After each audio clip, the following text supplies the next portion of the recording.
Stovetop ice cream custard is the cooked egg yolk and dairy base used to make authentic French-style ice cream.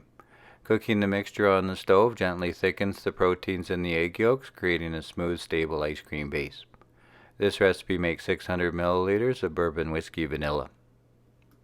Use a heavy bottom sauce pot to infuse the vanilla.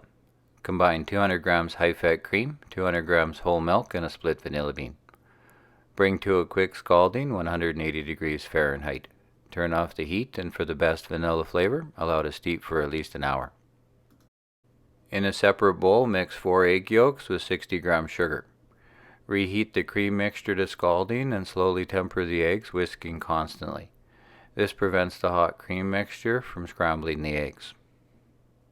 Then pour the tempered egg and dairy mixture back into the heavy bottom sauce pot and cook until the custard thickens, stirring constantly with a rubber spatula, making sure to scrape the very bottom and corners of the pan, which only takes a few minutes. The custard is done when it coats the back of a spoon about 185 degrees Fahrenheit. Immediately strain the custard into a bowl over an ice bath to stop the cooking. Mix in 15 grams bourbon whiskey and refrigerate overnight. Freeze in a gelato machine until it reaches a soft serve consistency.